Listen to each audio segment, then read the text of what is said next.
but I just get my job done, and that is it. So you have to have that level of maturity to say, you know what, when to say when. You know, like whoever wants, you know, like this is how I deal with it. If you want to be boss, then hey, be boss. It's so true, and I think that's where it comes down to. These are people that just want to be boss. Period. Yeah. It's that insecurity. I got to control these kids. You know, right. and they. So, but at the same time, here's the thing. Because I know an EA who she was abused by by the teacher in her classroom. Things that should not happen. And I kept telling her, "Are you kidding me? Don't you know you have rights? Don't you? What are you doing? What are you so that you see me? Like I said, I'm about policy and procedure, right? I know what my rights are. Even though you are the teacher in the classroom, I am the assistant teacher, the educational assistant. That doesn't mean that you get to say whenever you feel like abusive things to me. That's not your job. That's where I can put a grievance on you through the union. Get your act together. Yeah. Be professional. Kind of a thing. And I think these are just people that are like that, right? Yeah. So they're getting over on the children. They're getting over on someone they feel they have power over who's supporting their class, you know, and I think this is where in your role, these are the people that make the most, bring the most challenges to your job. And you know what? People that don't want to share power. They're always known, in every school, those teachers are known. Those teachers are known, and they're put in the blue pages, so it's true, they're known. They're known, make no mistake about it. Every school has that, and teachers and EAs and ECEs, they know to avoid them. Okay, let me ask you maybe two more questions here. What activities outside of teaching do you recommend that would help someone in the field respond better to, these students that are in special ed that have behavior problems? What activities? I would say training. I would say because every place, social service, workplace, sorry about the noise, because I'm gonna go upstairs. I'm gonna hear my son's video game. So let me just go in my bedroom. So every environment, whether it's day program or school or group home, they all have a level of training that you need. One of the things that I've done is, even if I needed, say if I just needed CPI training and CPR, I would go the extra mile. And I would learn, I would get extra training like diffusing anger, hostility management training. That training, that's from the Canadian Training Institute. When I took that training, that changed me. That really changed me. That helped me to understand. That training helped me to understand that it's important that we reflect on what we're bringing into our own environment, how people feed on our energy. It was not just teaching us about, it felt like therapy when I took that training for the first time. So I enjoyed taking that training, so I continued with it. And then there's behavioral management training. There's, trainings that you're not required to take, but I still take to learn, to enhance my ability, to progress and make and to help the students to progress. So learn, so that is something that I have done. Let me ask you a question, because I think this is something that a quality you have, where you try to explore and take, and you're learning and you're your practice by taking different courses and learning and reading on different things. And so let me ask you, this is maybe a philosophical question more than real, but this is you, who you are today, and and then the board says, okay, everyone, all EAs have to take these 5 courses, 5 stages. They have to learn how to build relationship with kids that have ASD, for example. And you're saying, this is what I do every day. And then they say, on top of that, people they usually struggle with are black females. How would you engage in such a program? Okay, so there's 2 parts. They're mandated to take a course to work with ASD kids and build a relationship, which you're really good at. Sometimes struggle with. It's not you, but hypothetically, sometimes you struggle, but you this is your job. And then they say you specifically have issues with working in this field with these kids. How would you respond to such a mandate that requires you to take these courses? I would take them. I would take them because even like some people may feel offended. I would take them. The reason why I would take them is because with every course that I've taken, and I feel like, okay, I know it, I know something or whatever, there's always something new to learn. There is always something new to learn. Even with the most ignorant person that would even suggest such a thing, they may be suggesting it because of their own biases and assumptions, but I may learn something new that could be beneficial to me and to the students that I would be working with. Do you understand?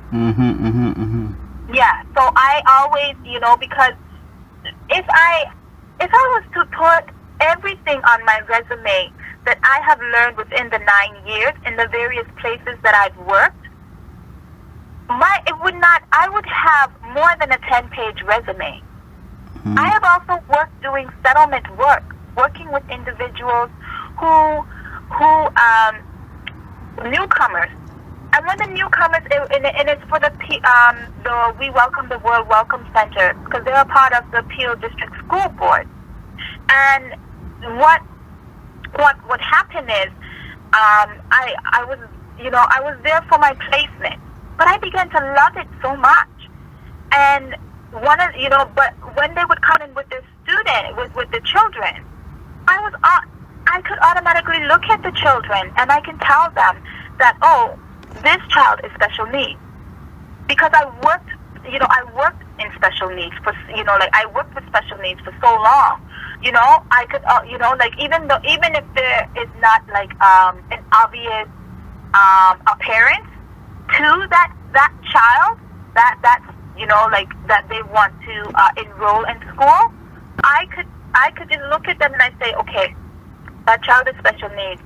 So when you're enrolling that child, first of all, ask the parents, and when you're enrolling that child, put in what it appears to be, so that something could be in place for that child when that child goes to school. Do you understand? So but what I'm using, like what I'm saying is that, even though I worked in all of these areas, and someone comes to me and say, okay, I need to take this training, and I need to do, to learn about about autism, and even if I say, okay, I've worked, how many years I've worked with autistic individuals, I know. No, I don't know. Even for as many years as I work, I'm sure there's something that I don't know. So that is how, I don't know, that is how I look at it. Because when I look at it from that angle, I'm able to learn more. I'm able to gather more information. I'm able to, I'm able to do more. But if I already assume that I know it all, well, that is me and my progress and the students' progress, whoever I will work with in the future. Wow. All right. I would like to aim for, I have all of these thoughts. I have these thoughts of, hey, one day I want to work for the Ombudsman Board, advocating for individuals with special needs. How am I able to do that if I think that I know it all? Mm-hmm. Do you understand what I'm trying to say? Yeah. I have to be open. I have to learn. I have to, I have to be always willing to learn. I think, and that concludes the chat. I want to thank you for all the stuff you've said and shared, because it's basically what I hear from you is it starts from you. Yeah. And for whatever reason, from your family, from God, from whatever place, you are open to learn. Yes. You are open to learn. You're open to learn about yourself, about your environment, about everything. And I think that openness allows you to just look at experiences and not judge them and take them personally as other people do. And I think, and this is where I feel the biggest issue is, once you get stuck on judging, you can't understand anything. Right. And even when I gave that last question, that was personal, a personal attack on maybe you, you didn't get stuck on it. And that says a lot about, like, it's good. It's a really good. I know you know who you are. I'm not trying to say it. I know, but I'm laughing because I was thinking, I was thinking that, and I taught my kids this, that because I'm a black individual, people use that word nigger, and I remember when I was very young, I was so curious about this word nigger, because I never grew up with people calling anybody nigger or being discriminated against or anything. I didn't know anything about racism until I came to this country. So I wanted to know what nigger meant. And the first word it said was that nigger meant ignorant. Mm-hmm. That is the true meaning of nigger. Ignorant. So even when that word is even used, or even, I laugh, because then I say, okay, then you're the nigger. It doesn't even matter if the person is black. I'm like, you're the nigger. Duh. Look and see what it means. That kind of thing, right? Yeah, yeah. Yeah. So so yes, I know who I am, and I'm not, and I can't be ashamed of my color. I can't be ashamed of any of those things. So when people are coming and saying certain, if someone is going to come and try to make me feel ashamed of who I am, I know for certain. This is something that I know for certain. When someone wants to make you feel less of yourself, something's wrong with that person. Mm. Why would a person that feels whole want to tear down another person? So I always say to my coworkers, when another coworker is doing something to make them angry or whatever the case may be, I say to them, it's not you. It's them. It's how they're feeling about themselves. Don't think that it's you. If you have that kind of mind that you're thinking that it's like it's not you and it's them when they're coming to you, and saying all these negative things about you. Where is it before they even came into your presence? Were you thinking anything negative? Mm-hmm. Were you dwelling on anything negative? No. You have to understand, so you have to understand it's something that they are carrying, and they want to discard it and make you feel bad about yourself because they feel bad about themselves. Those kind of things. So that knowing that having emotional intelligence is very important in this field. If you have zero emotional intelligence, you are screwed. You are so screwed. But that's in life.